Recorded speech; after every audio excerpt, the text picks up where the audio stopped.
L'art de la guerre. Article 2.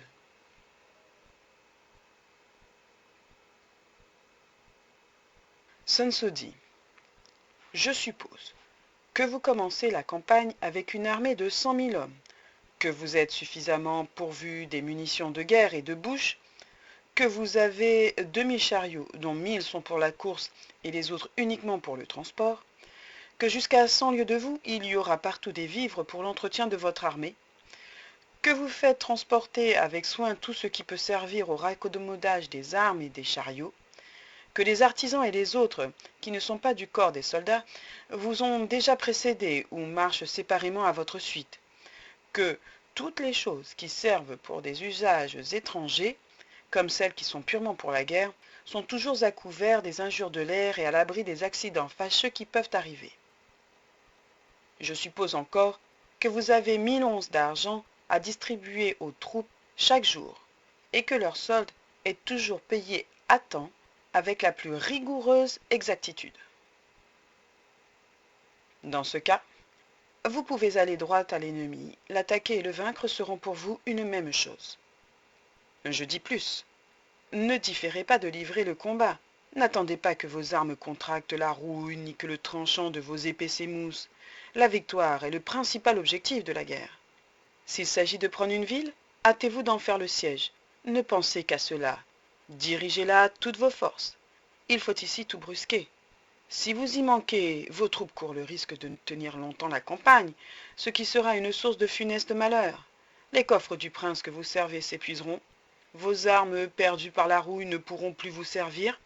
L'ardeur de vos soldats se ralentira, leur courage et leur force s'évanouiront. Les provisions se consumeront et peut-être même vous trouverez-vous réduit aux plus fâcheuses extrémités. Instruits du pitoyable état où vous serez alors, vos ennemis sortiront tout frais, fondront sur vous et vous tailleront en pièces. Quoique jusqu'à ce jour vous ayez joui d'une grande réputation, désormais vous aurez perdu la face. En vain, dans d'autres occasions, aurez-vous donné des marques éclatantes de votre valeur. Toute la gloire que vous aurez acquise sera effacée par ce dernier trait. Je le répète, on ne saurait tenir les troupes longtemps en campagne sans porter un très grand préjudice à l'État et sans donner une atteinte mortelle à sa propre réputation.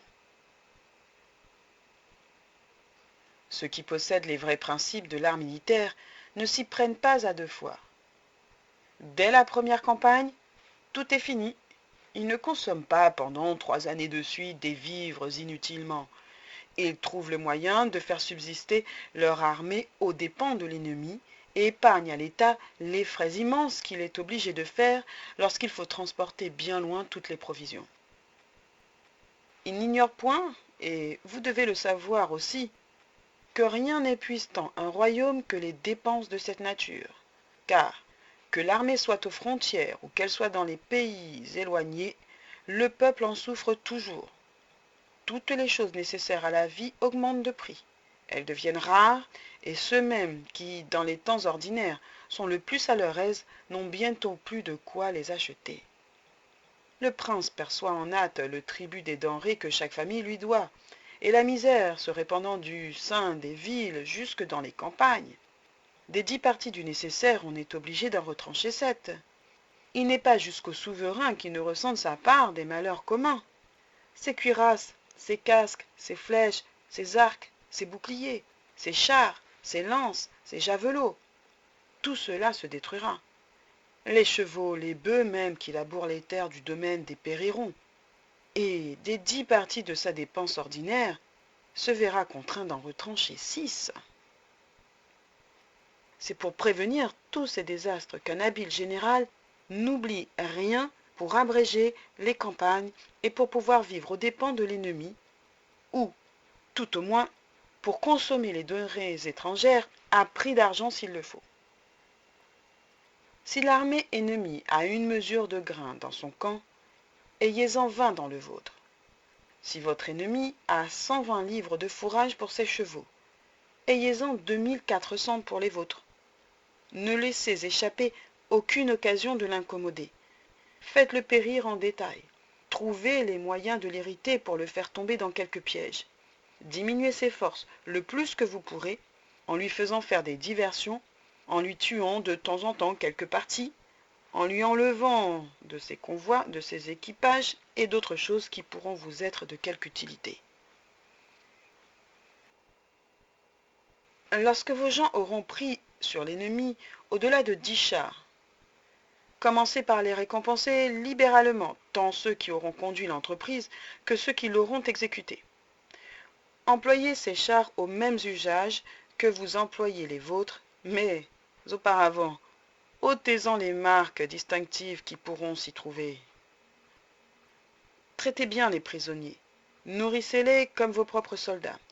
Faites en sorte, s'il se peut, qu'ils se trouvent mieux chez vous qu'ils ne le seraient dans leur propre camp ou dans le sein même de leur patrie.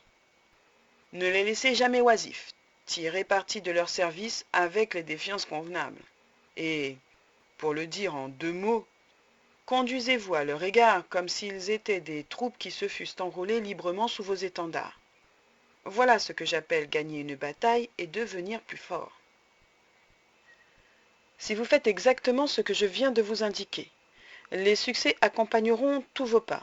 Partout vous serez vainqueur, vous ménagerez la vie de vos soldats, vous affermerez votre pays dans ses anciennes possessions, vous lui en procurerez de nouvelles, vous augmenterez la splendeur et la gloire de l'État, et le prince ainsi que les sujets vous seront redevables de la douce tranquillité dans laquelle ils couleront désormais leurs jours.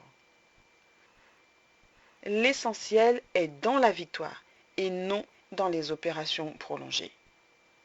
Le général, qui s'entend dans l'art de la guerre, est le ministre du destin du peuple et l'arbitre de la destinée de la victoire. Quels objets peuvent être plus dignes de votre attention et de tous vos efforts?